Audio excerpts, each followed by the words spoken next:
pastora Kenny. E eu estou muito feliz de estar aqui nesta noite. Agradecer primeiramente ao meu Deus, que me concedeu essa oportunidade.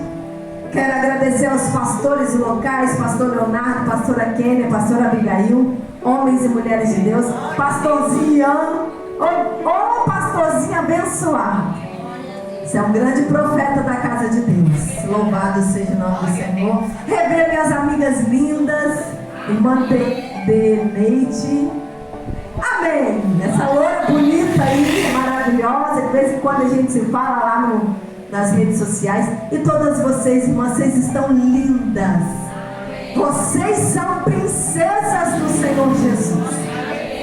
E você que veio adorar Jesus hoje, você veio no lugar certo, porque aqui é lugar de milagre, aqui é lugar de renovo, aqui é lugar de transformação, aqui é lugar de encontro com Deus.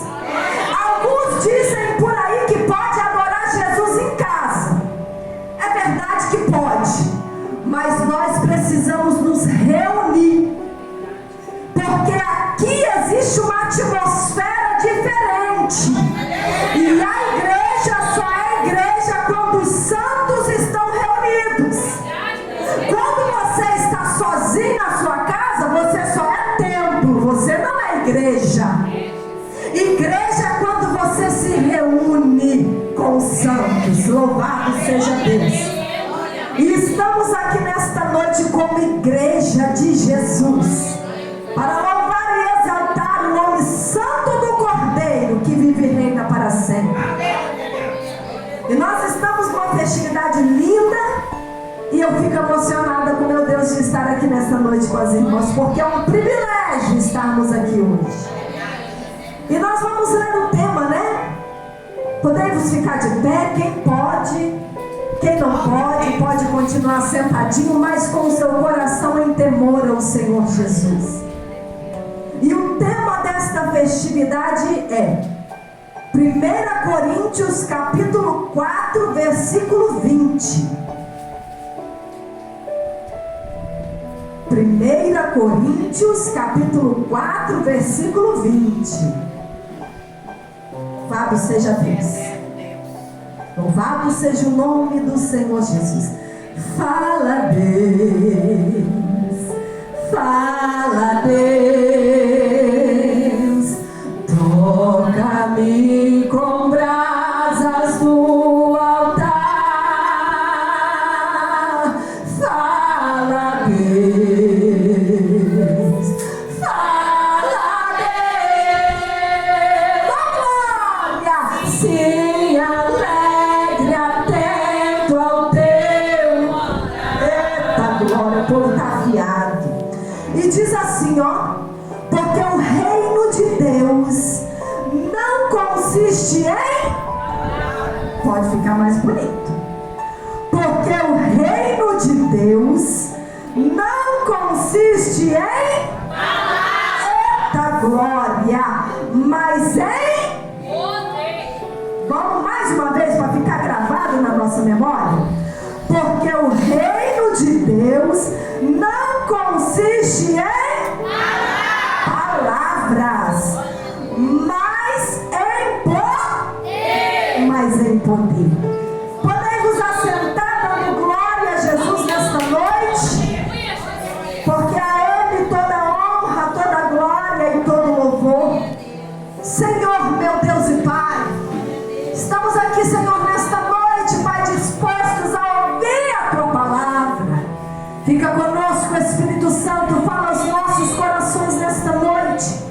Que não venhamos falar aquilo que queremos, Pai, mas que venhamos estar debaixo da Tua direção, Pai. Porque Tu és o médico dos médicos e Senhor dos senhores. Tu conheces o remédio para a dor e para a ferida, para a lapidação e para a transformação. Nos transforma nesta noite, e que possamos sair daqui renovados e cheios da Tua presença de glória, em nome de Jesus. Louvado seja Deus. Louvado seja o nome do Senhor. Adoro louvar, mas o louvor hoje vai ficar para o final. No final a gente vai dar lugar para Deus. Louvado Deus, aleluia. E esse tema é muito lindo. E eu tenho a plena convicção de que quem escolheu ele foi Deus. Porque esta é a verdadeira palavra que corta como espada de dois gumes, a divisa da alma e espírito juntas e medulas, e é capaz de transformar o mais vil pecador. Aleluia, Jesus, louvado seja Deus. Nós estamos aqui numa festividade cujo tema é o reino de Deus não consiste em palavras. E essa festividade é a festividade do circo de oração, cujo nome é Dorcas.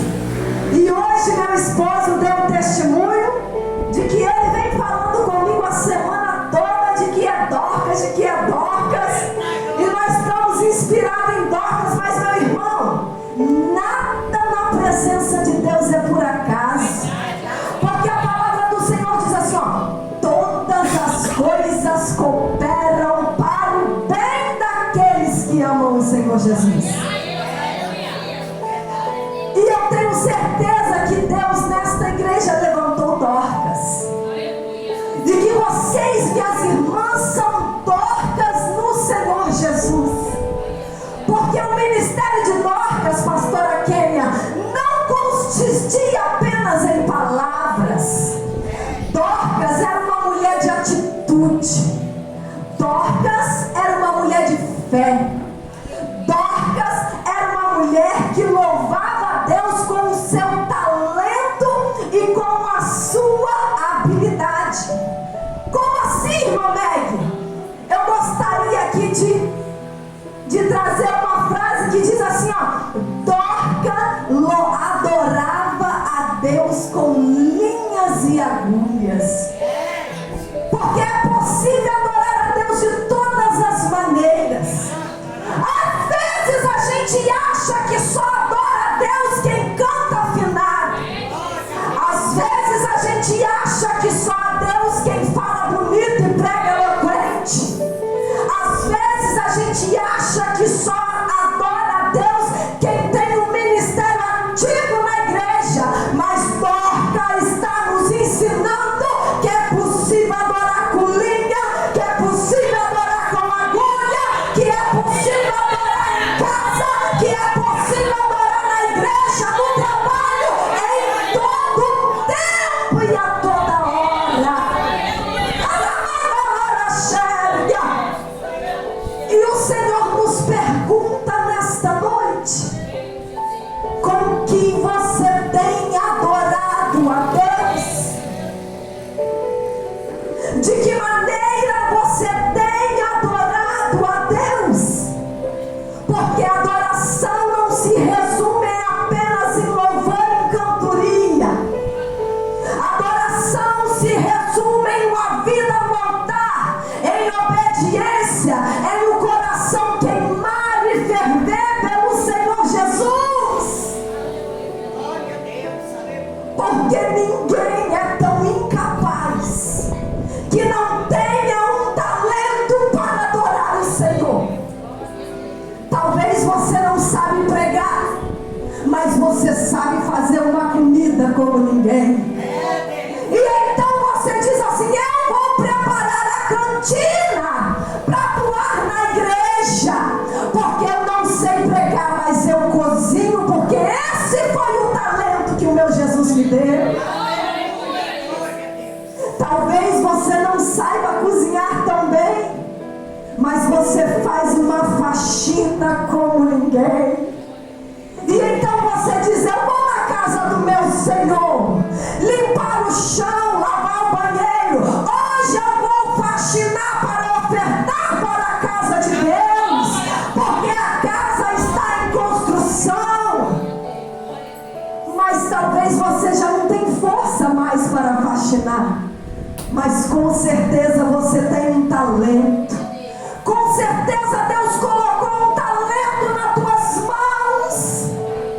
Porque Jesus disse assim, o reino do céu é como um fazendeiro que saiu, mas antes de sair ele chamou os servos, e na mão de um ele colocou um talento.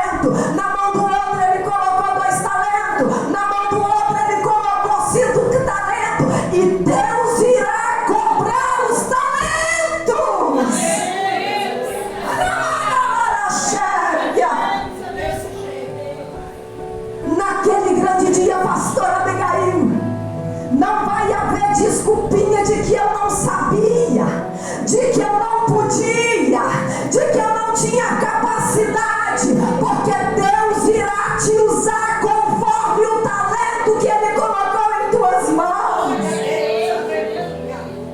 Êxodo 34 fala, Êxodo 4, versículo 2 fala, que Deus chama Moisés. Moisés não falava muito bem. Moisés tinha uma dificuldade na fala, mas Moisés era um homem de fé. Diz a palavra que quando Deus chama Moisés, Deus fala com Moisés: Moisés, o que tu tem nas mãos? E Moisés diz assim: Senhor, eu tenho uma vara.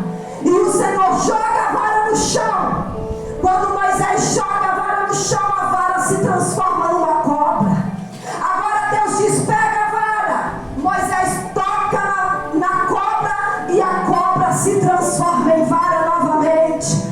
Sabe o que é que Deus está falando com Moisés? Eu vou usar essa vara para mostrar para o povo do Egito que eu sou na sua vida. Sabe o que Deus está falando comigo e contigo? Eu vou pegar o que você tem nas mãos, eu vou pegar o que eu te dei para eu fazer a obra na tua vida.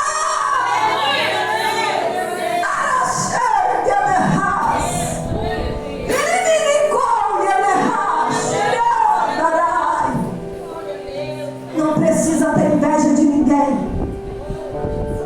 Deus te deu um talento. E o Senhor está falando conosco: Dorcas, mostre-me as tuas mãos, porque eu coloquei um talento na mão de cada uma de vós. Arachou.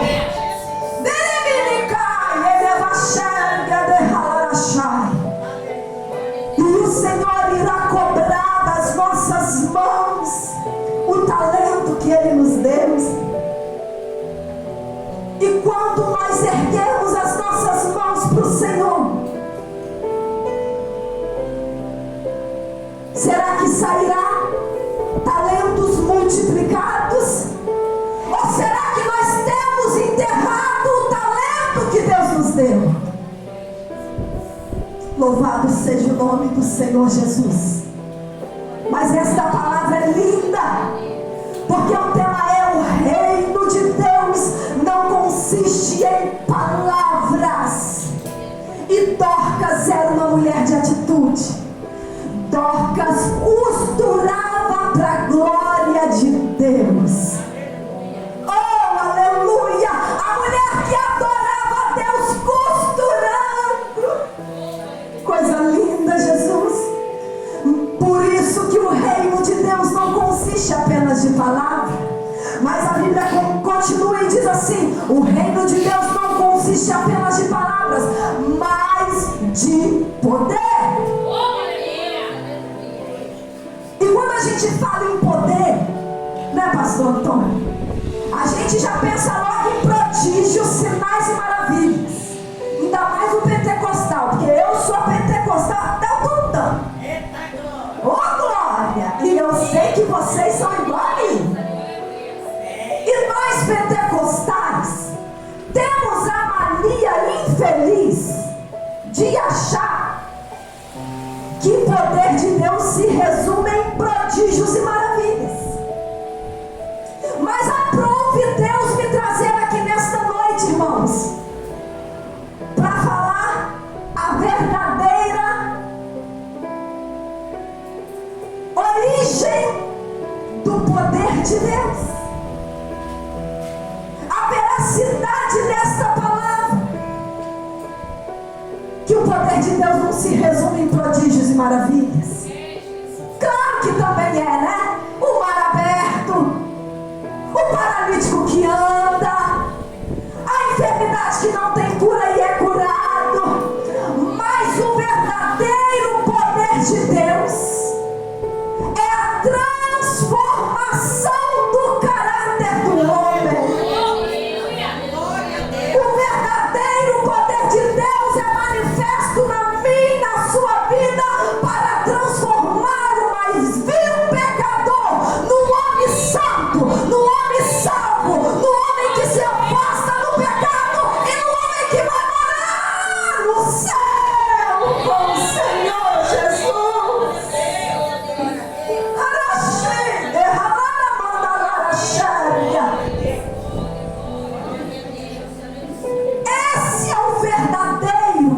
crente cheio do poder. O verdadeiro crente cheio do poder, igreja, não é aquele que sobe aqui e prega bonito. Não é aquele que sobe aqui e coloca a mão no enfermo e o enfermo é curado, não. Não é aquele que chega aqui e revela CPF, revela nome. Irmãos, eu creio em revelação. Mas o Senhor me trouxe aqui nesta noite para dizer para a igreja que o crente cheio do poder não é crente que coloca a mão na cabeça do endemoniado e ele é liberto, não. Porque Mateus capítulo 7 diz assim, que nos finais dos tempos, muitos chegarão para Jesus e dirão, mas Senhor, eu expulsei demônios em teu nome, eu curei em teu nome, eu fiz maravilhas em teu nome.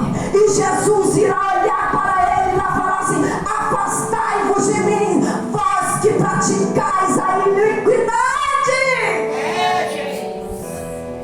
Um crente cheio do poder é um crente que renuncia o pecado, é um crente que ama a Deus, é um crente que busca a Deus com sinceridade, temor e tremor na presença do Senhor.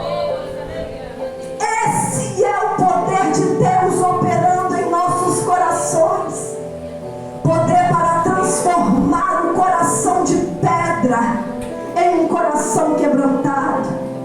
Segunda Pedro vai dizer que um crente cheio do poder é um crente paciente, é um crente que ama o próximo, é um crente que perdoa o seu irmão, é um crente que tem domínio próprio. Esse é um crente cheio do poder de Deus.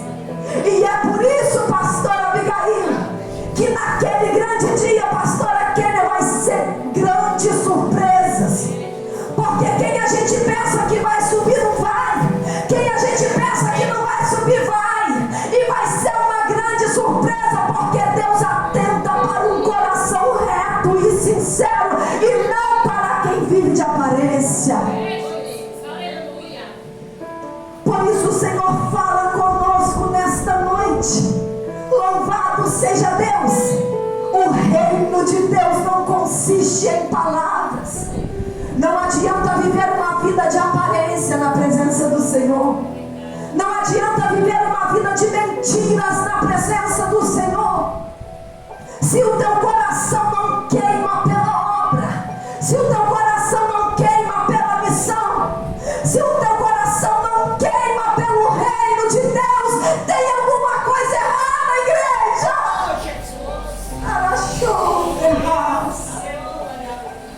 Nós precisamos ser apaixonados por Cristo.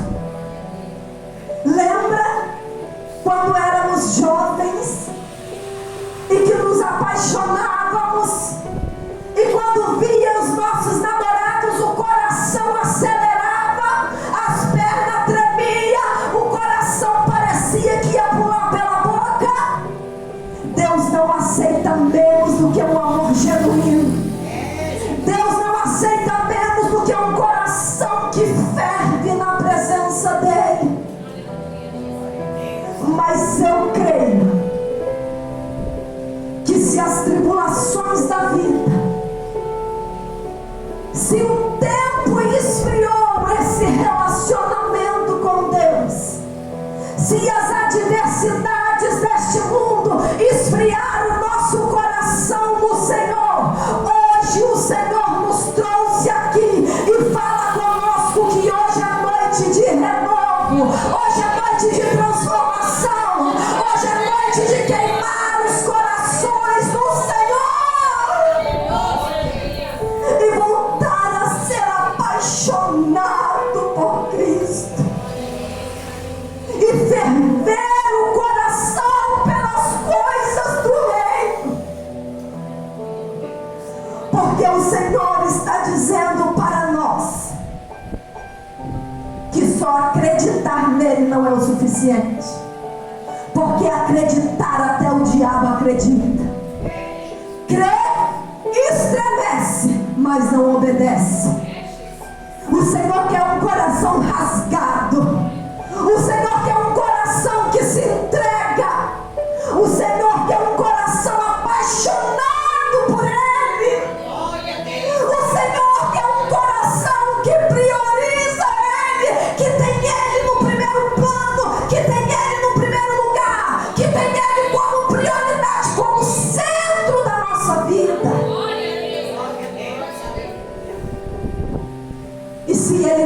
sido o centro da tua vida.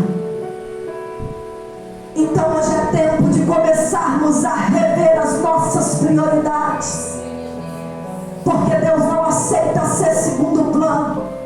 Deus não aceita ser terceiro plano. Deus não aceita ser primeiro e meio.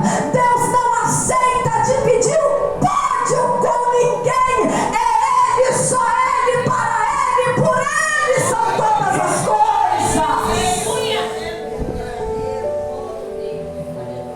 E Dorcas era especialista nisso, em colocar Jesus em primeiro plano, em colocar Jesus no centro da sua vontade. Mas a Bíblia diz que um belo dia a doença bateu na porta de Dorcas. Porque a doença não escolhe porta, igreja. Os crentes também adoecem. Os crentes também passam por dificuldade financeira, por tribulações. Os crentes também enterram seus entes queridos, porque Deus não nos prometeu uma vida de facilidade, uma vida de bonança, uma vida de facilidade. Ele não nos prometeu que nos livraria da tempestade ou da fornalha ardente, mas Ele nos prometeu: eis que estarei convosco todos os dias, até a consumação dos séculos.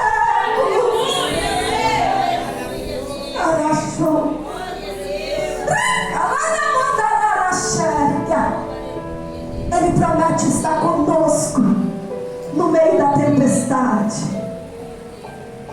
nos dias de dificuldades. E eu acho linda essa mulher que não media esforços para fazer a obra de Deus. É bem possível, pastor Antônio, que essa mulher orava tanto pelas pessoas que ela esquecia até de orar por ela mesma. É bem possível que ela fazia tanto para os outros que ela deixou a saúde dela de lado. É bem possível que ela amava tanto a Deus e a obra do Senhor que ela se esqueceu dela mesma. E a doença chegou e ela veio a óbito. Mas o que eu acho lindo é que o céu não fica devendo nada para ninguém. Pode ter ela se esquecido de orar por ela, pode ter ela esquecido da saúde dela, mas quando o luto bateu na porta dela, Deus levantou homens e mulheres para clamar pela vida dela.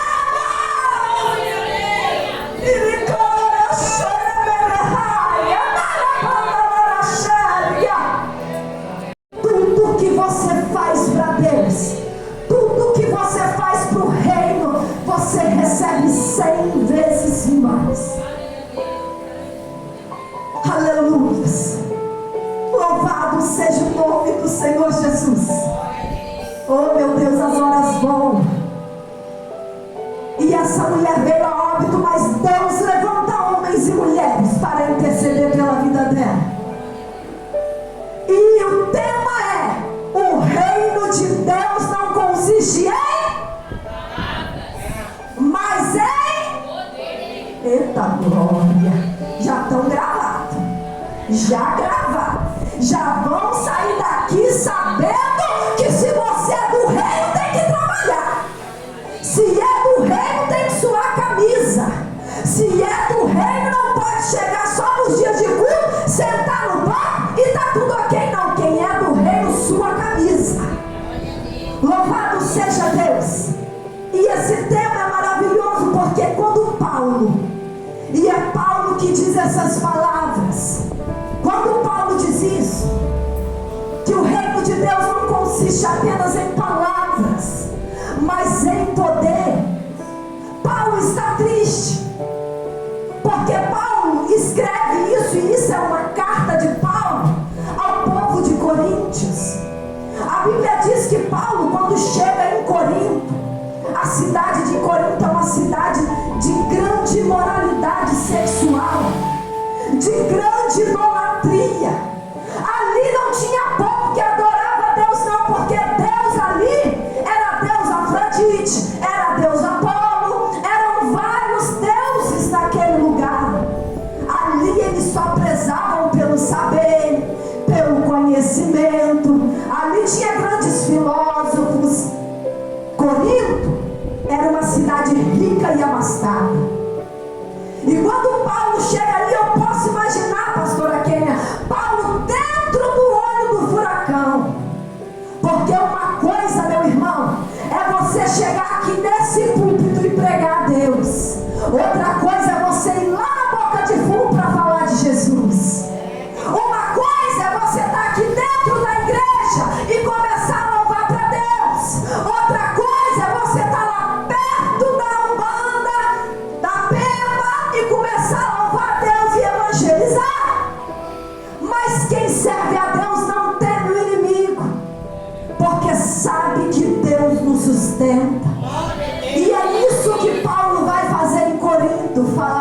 Deus.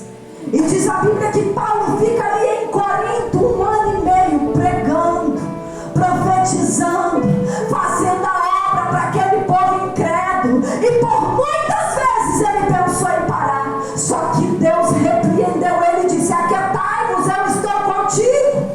Descansa que eu sou o seu sustento. Tenha calma que vai dar certo. Eu posso imaginar quantas vezes vocês pensaram em parar, mas Deus sustentou essa obra. Porque quando Deus está no negócio, Satanás tem que bater em retirada.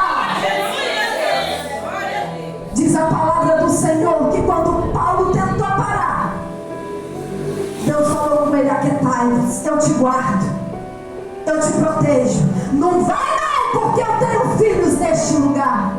E ali Deus curou, ali Deus salvou, ali Deus transformou. Mas diz a palavra de Deus que quando Paulo sai de Corinto 1 ano e meio depois, o povo começa, um pé no Egito, um pé na igreja, começou a dar brecha para o inimigo, e a imoralidade sexual começou a adentrar os templos. Só que eu acho lindo na presença do Senhor é que nada fica oculto.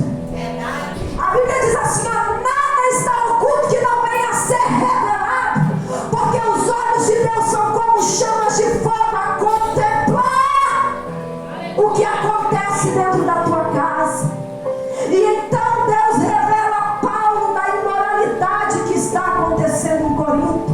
E é por isso que Paulo escreve essa carta e diz: o reino de Deus não consiste em palavras, mas em poder. E para finalizar, eu gostaria de deixar para os irmãos esta palavra gloriosa do tema dessa festividade. As mesmas palavras que Paulo deixa para Corinto. Não adianta falar bonito, porque não consiste apenas em palavras. Não adianta colocar a Bíblia embaixo do braço, colocar um vestidinho de assembleiano e vir para a igreja, se o coração está corrompido, se a mente está corrompida, se está de mal com o irmão, se não gosta da irmã, se o coração não queima pela obra do Senhor. O reino de Deus não consiste apenas em palavras, mas em poder de Deus. E este poder é o poder que transforma, é o poder que liberta, é o poder que cura, é o poder que salva, e é o poder que nos dá o caráter de Cristo Jesus. Louvado seja Deus. Quer saber se você tem o caráter de Cristo? Comece a se perguntar se você tem agido como Cristo agiria. Fica de pé nesta noite. Louvado seja Deus. Chegou um momento na vida de Dorcas que ela